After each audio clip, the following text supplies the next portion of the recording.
बन करके नैया मझधार डुबाते।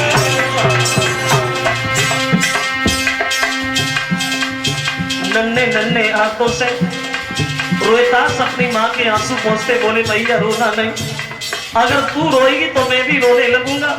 और हरिश्चंद्र का पुत्र रोहितास अपनी माँ से बोला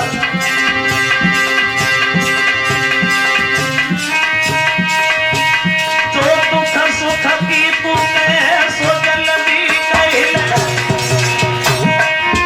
और ये कपाल पुचकाल मोती में ले।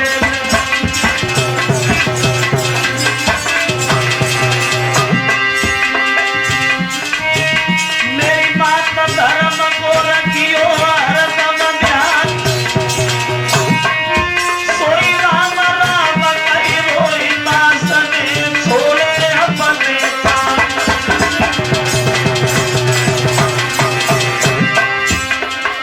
जाकी मैया रोबती रही चलेगा बांसुरी हो,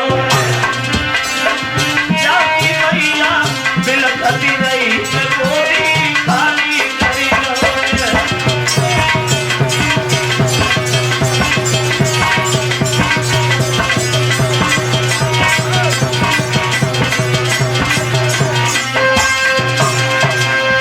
खत्म हो गया रोहितास, और जो रोहितास खत्म हुआ तो तारा पछाड़ खा करके लाश के पास गिर पड़ी। बोली बेटा मैं कहां जाऊं, और तेरे अलावा मेरा कौन है पुत्र रोहितास दुनिया में। रो रही है माँ अपने बच्चे की लाश के पास। तो बाग की मालिन आकर के तारा को समझाने लगी है तारा रोए नहीं, और रोने के लिए तो पूरी जिंदगी पड़ी है, इसलिए रो नहीं तारा। तुम्हारे बच्चे को सर्प ने डसा है, जितनी जल्दी हो जाए उतनी जल्दी अपने बच्चे का अंतिम संस्कार करो। उस दुखिया माँ के पास इतना पैसा नहीं था जो अपनी बच्चे की लाश को ढकने के लिए कफन भी खरीद लेती। तारा रोने लगी और कहने लगी पुत्र रोहितास, जब तेरा जन्म हुआ था तो मैंने लाखों की दौलत यूं ही दान में लुटवा दी, तो आज इतना भी नहीं है जो मैं तुझे ढकने के लिए कफन भी ले लूं।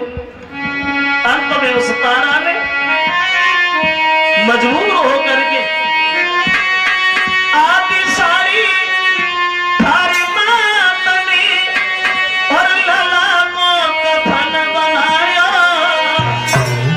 और लेकी कुमर की लाशी अगारी मायन कदम बनाया।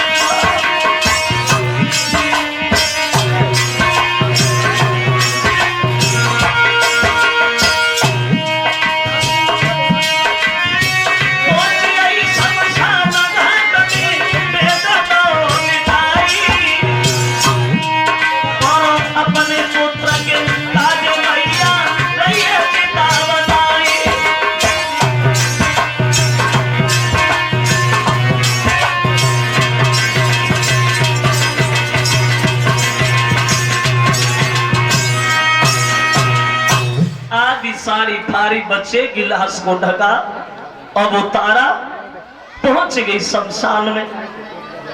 रो रही है बच्चे के पास बैठ करके मरघट में माँ। रोने की आवाज हरिश्चंद्र के कानों में जिस समय पड़ी तो हरिश्चंद्र भी सामने पहुंच गए और बोले कौन रो रहा है। जो तारा को हरिश्चंद्र ने देखा, तारा तुम यहाँ क्या करने आई। बच्चे की लाश देखी तो हरिश्चंद्र पछाड़ खा के गिर गए। तारा ये कैसे होगा, रोहितास मर गया। कहने लगी प्रभु मेरे बच्चे को कोई सर्प डस के चला गया। हरिश्चंद्र कहने लगे रानी तारा माफ करना, जो होना था वो तो हो गया। तुम्हारे पास टका है या बिना टका के मुर्दा नहीं जल सकता।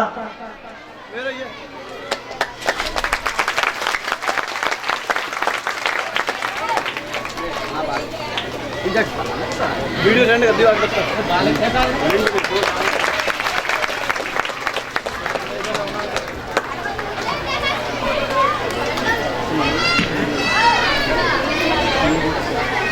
बोले मेरे महाराज का हुक्म है या बिना टका के मुर्दा नहीं जल सकता रानी तारा। तो तारा कहने लगी प्रभु क्या ये लड़का हमारा और तुम्हारा नहीं है। बोले हम तो जानते हैं तारा ये लड़का मेरा है, लेकिन मैं क्या करूं, मेरे महाराज का हुक्म है, या बिना टका के मुर्दा नहीं जलेगा तारा। समझ गई अब ये नहीं मानेंगे, तो कहने लगी प्रभु पहले बच्चे की लाश जल जाने दो, बाद में टका का इंतजाम भी कर दिया जाएगा। श्रोता बंधुओं,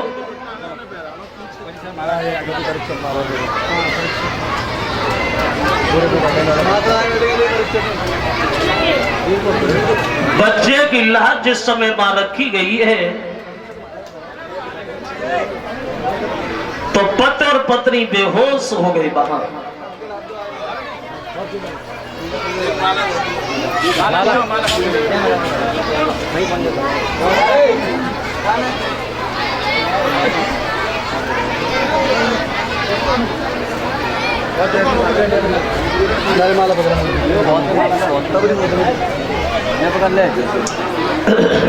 ये फूलों का हार वो 1 साल से जो हमें सम्मानित कर रहे हैं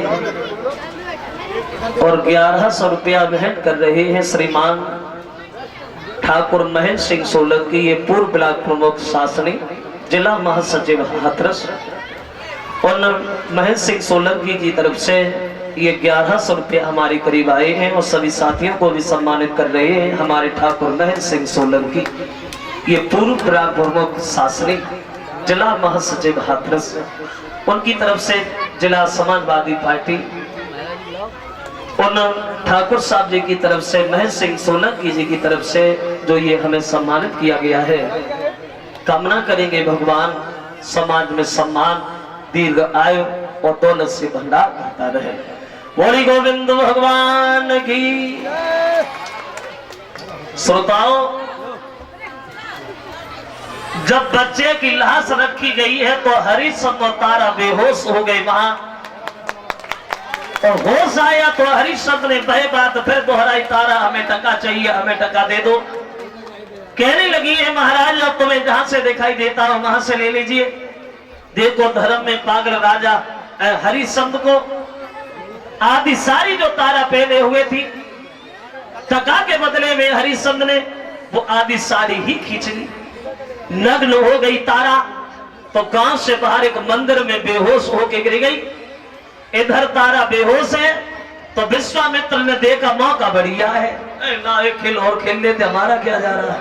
अब भागे, एक मुर्दा बच्चे को उठा लाए, तारा के पास लिटा दिया और होठों से खून लगा दिया और गांव की गलियों में आवाज लगाई विश्वामित्र ने, और विश्वामित्र बोले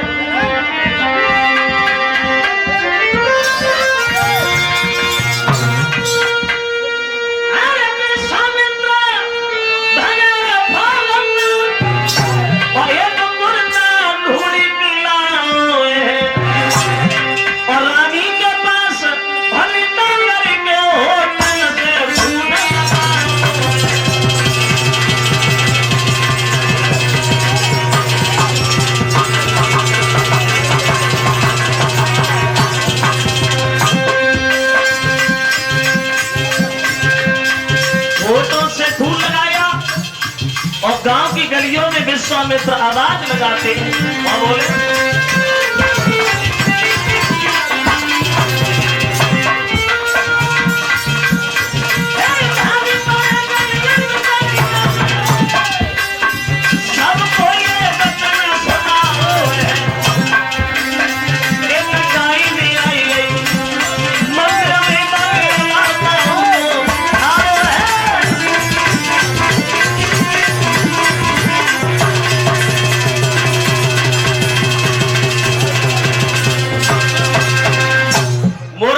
से उल्टाया, होठों से खून लगाया और गांव की गलियों में आवाज लगाई, सुनो गांव के लोगों,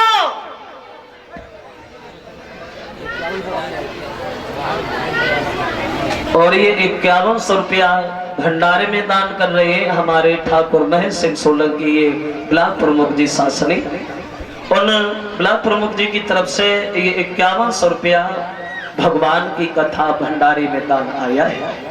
श्रोताओं, अब इधर गांव में आवाज लगाई, गांव के लोगों सुना, एक बहुत सुंदर किसी का बच्चा था, गांव से बाहर एक मंदिर है, उस मंदिर में डाल आई है जो दूसरे के बच्चों को खा रही है, पता नहीं किस माँ की गोदी खाली कर दी, पता नहीं किसके बच्चे को मार दिया। अपने अपने बच्चे देखभाल के रखना, होशियारी से रखना। जो ये खबर चारों तरफ फैली, गांव में हलचल मच गई। अब क्या होगा? तो कालू मेहतर जो है वो हरिश्चंद्र को तलवार देता, जा उस राक्षसी का वध तुम्हें करना है। अब हरिश्चंद्र भागे, आवाज लगाई तो तारा उठ करके खड़ी हो गई। महाराज आप? हरिश्चंद्र कहने लगे, पागल औरत, तेरा लड़का मर गया तो इसका मतलब ये तो नहीं हुआ तो दूसरे की संतान खाने लगे? कहने लगी, महाराज मुझे नहीं पता है कि ये छल मेरे साथ किसने किया, क्या मैं ऐसा कर सकती हूँ?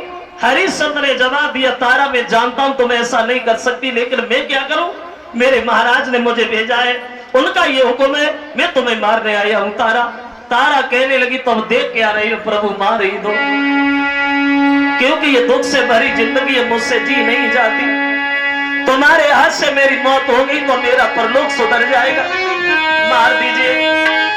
सोई राती पीस की राजा ने पतल मारी, अरे चलाई।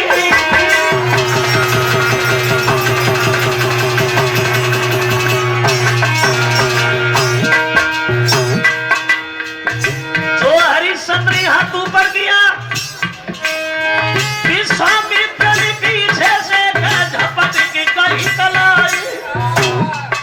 जो हाथ ऊपर किया, विश्वामित्र ने पीछे से पकड़ लिया। रुको, पागल हो गए हरिश्चंद्र।